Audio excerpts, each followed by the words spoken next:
no sé qué es lo que no se paga, o la línea telefónica, no sé, algo no se paga, Perla. No, personal no está cagando de nada.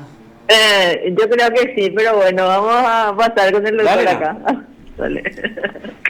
Doctor, perdón, Hola, doctor. Perdón. Estabas a punto de explicarnos ese tema. sí, De- bueno, pasó lo siguiente, Carlos y Marco, te agradezco otra vez la consulta porque es un tema que creo que no había quedado claro en un principio. No, no quedó Eh, claro, doctor. Sí. bueno, es grata la oportunidad entonces para poder refrescar la memoria y aclarar. Pasó lo siguiente, se lleva adelante, como ustedes saben, esta causa por lavado y otros tipos penales, asociación criminal contra el señor Darío Messer, el hijo Dan Messer. También estaba este señor Juan Pablo Viveros y el señor Ilan Grispum. Y había un quinto procesado, era un ingeniero agrónomo de apellido Granada. El ingeniero Granada fue sobreseído de esta causa por ratificación también de Fiscalía General. ¿Por qué hago esta introducción? Para que se pueda ir notando el trabajo que vino realizando el Ministerio Público. Sí. Posteriormente se plantea la acusación contra el señor Juan Pablo Viveros y el señor Ilan Grispum. Mm. Se lleva adelante la audiencia preliminar, la Fiscalía se ratifica en su acusación y la defensa solicita la aplicación del procedimiento abreviado y que estas personas sean condenadas por el tiempo que ya estuvieron privadas de su libertad. Estas personas, si la memoria no me falla, estuvieron a 2 días de computar la pena mínima, salen de la figura de la prisión preventiva y son beneficiados con el arresto domiciliario hasta los días que se estuvo desarrollando la audiencia preliminar. Ante esta situación, la Fiscalía se allana, los fiscales actuantes se allanan a que sean condenados por el tiempo que ya estuvieron privados de su libertad.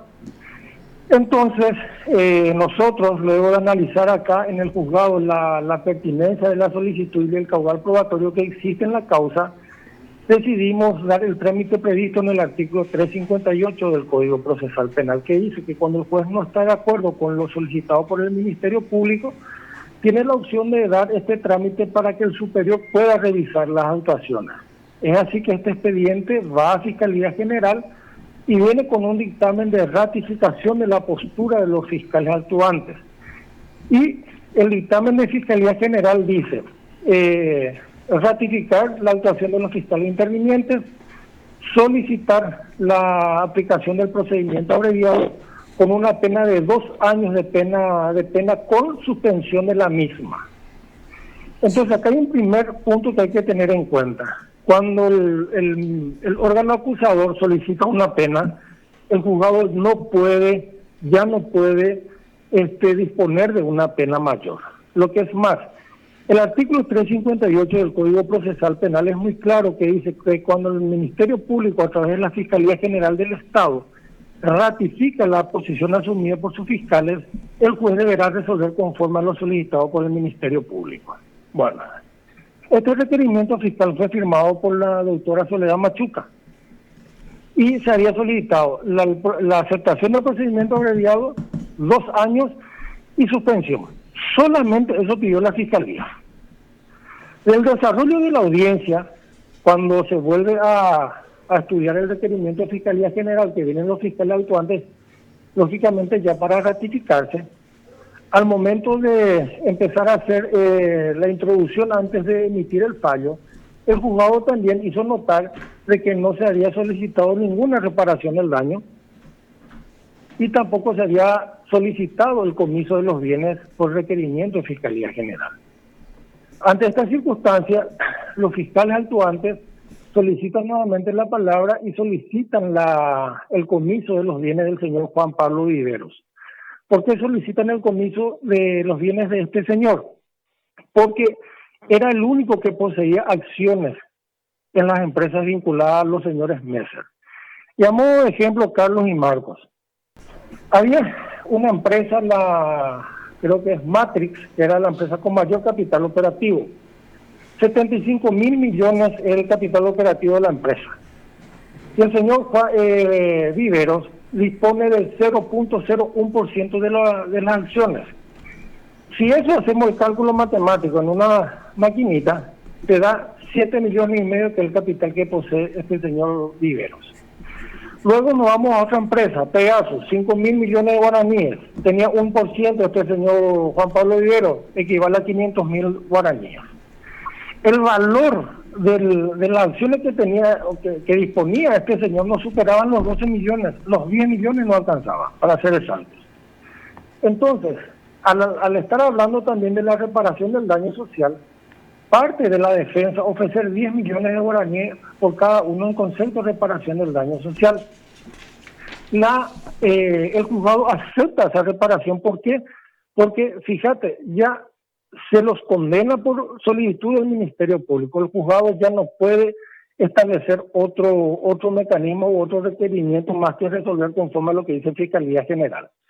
Entonces, se da la resolución, se la condena a los 2 años, se suspende la ejecución de la misma, se acepta la donación que viene propuesta por la defensa que no solicitó el Ministerio Público y pues se procede al comiso de las acciones del señor Juan Viveros y se traspasa ya al Estado paraguayo en la figura del escenario. El señor Ilan Grispun no disponía de ningún tipo de acciones en esta empresa porque él era un empleado, el administrador de estos bienes. Y hay un punto muy importante también que pareciera ser que somos de memoria débil. El Ministerio Público me solicitó el traslado de las actuaciones con referencia al hijo del señor Danese para que vaya a Brasil.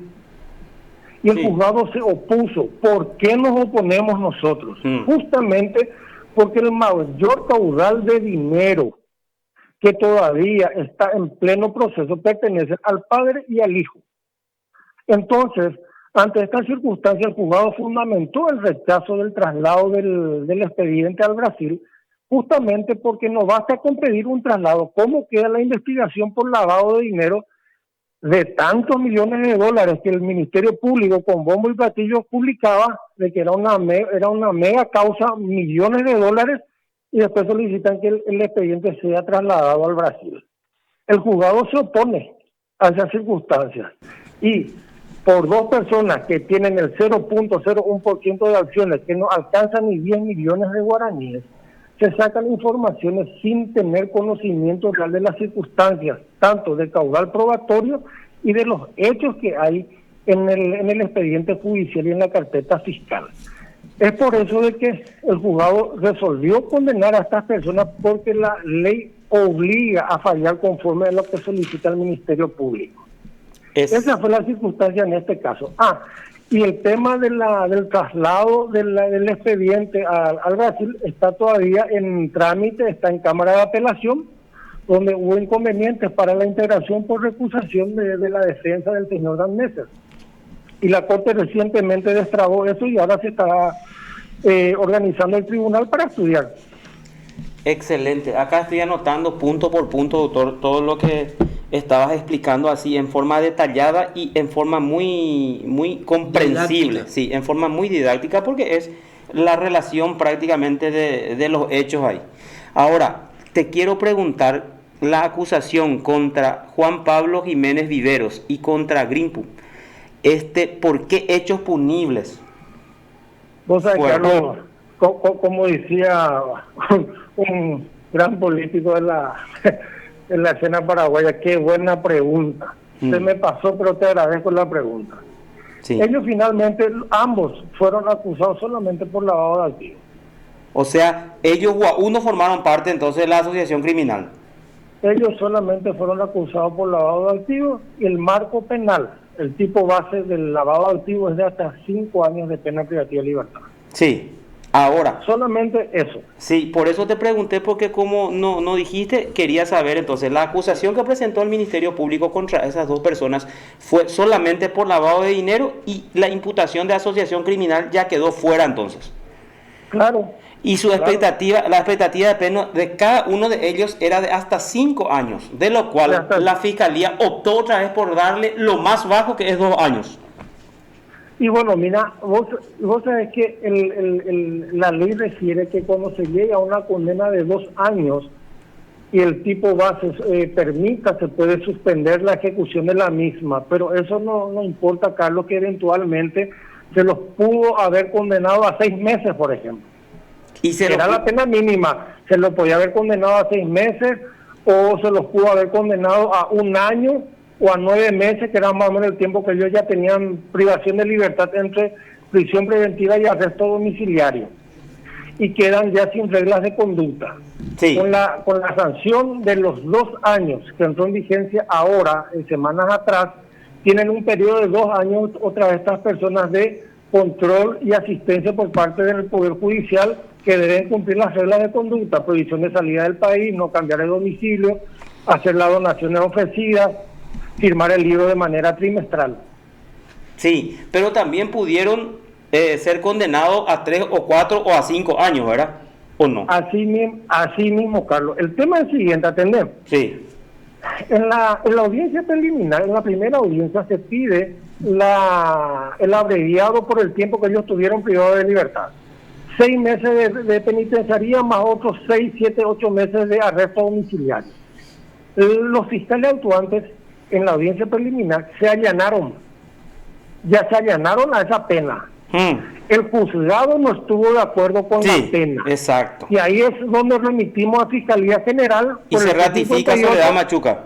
Y Soledad Machuca se ratifica en la salida procesal del procedimiento abreviado a la pena de 2 años con suspensión de la ejecución de la misma. Así están los requerimientos de Fiscalía General. Y ahí ya vos estás atado de pies y manos. Así mismo. Es hasta para graficar o para tener mayor didáctica al respecto. Voy a comentar una anécdota que tuve en la escuela judicial, donde un profesor me decía: nunca el Poder Judicial pierde su fuerza jurisdiccional. Y yo le decía: es mentira eso, doctor. Hay 2 artículos donde el juez pierde esa fuerza jurisdiccional. Me decía: está usted equivocado, casi me echó de la clase. Y acá está el ejemplo donde el Poder Judicial pierde esa fuerza jurisdiccional, Carlos. Porque si el fiscal general se ratifica en lo que pide su fiscal, el juez está atado de manos y de pies. Tiene que darle. Porque el 358, claro, porque el 358 y el 314 hablan de esa pérdida de la fuerza jurisdiccional que tiene el Poder Judicial, que es lo que nos está explicando el doctor. Así es, doctor, ¿verdad? ¿O entiendo todo mal? No, Marco, o sea que resulta así. El tema es el siguiente. Pasa por esto. En un primer momento tenemos que tener cuenta que nuestro sistema penal se ha modificado. Del sistema inquisitivo, donde era el juez el que investigaba y juzgaba, pasamos al sistema acusatorio mixto. ¿Por qué mixto? Porque primero tenemos una investigación fiscal a través de un acta de imputación y posteriormente llegamos a la fase de acusación, que es donde realmente empieza a tallar todo el aparato en materia de oralidad en el proceso penal. Sí. Ahora bien, el artículo 358 y el artículo 314 del Código Procesal Penal tienen prácticamente la misma redacción, en el sentido que cuando el Ministerio Público, a través de la Fiscalía General, se ratifica en la posición asumida por sus fiscales inferiores, el juez debe resolver conforme a ello. Pero ¿de dónde viene todo esto o cuál es la naturaleza jurídica de esto? Y de la parte muy emblemática y que todos nos pasamos repitiendo, que el Ministerio Público es el dueño de la acción penal pública. Y para dar un ejemplo lo más gráfico posible, un ciudadano va y denuncia en la Fiscalía un caso de apropiación o de hurto, una apropiación, con todos los elementos probatorios. Pregunto, ¿el Poder Judicial, el juez, puede decretar la prisión de una persona por estafa, por apropiación, si es que el Ministerio Público no imputa? No. Entonces, si la Fiscalía no abre el procedimiento, el Poder Judicial no entra a tallar en su rol jurisdiccional. Sí. No podemos. Y cuando la Fiscalía dice: no tenemos interés en llevar la acción en este caso, se utilizan otras figuras procesales, que tenemos el criterio de oportunidad, La suspensión Muy, condicional del muy, procedimiento. muy importante el criterio de oportunidad, Marco. ¿Por qué? Porque ahí se establece claramente que cuando no exista interés Sí, por parte de la Fiscalía en llevar adelante el proceso porque sea algo bagatelario o insignificante, no se quiere mover toda la estructura judicial, sí, tanto el Ministerio Público como Poder Judicial. Y lo mismo, cuando se llega a una investigación y se detecta de que no hay méritos para llevar adelante un proceso o abrir un proceso previa imputación y la Fiscalía solicita se desestime la denuncia es porque creen de que no vale la pena, no hay méritos para la sí, acción penal. sí. En el ejemplo que vos estás poniendo de una denuncia concreta por apropiación o por hurto, si el Ministerio Público solicita una desestimación, el juez se opone, se ratifica el superior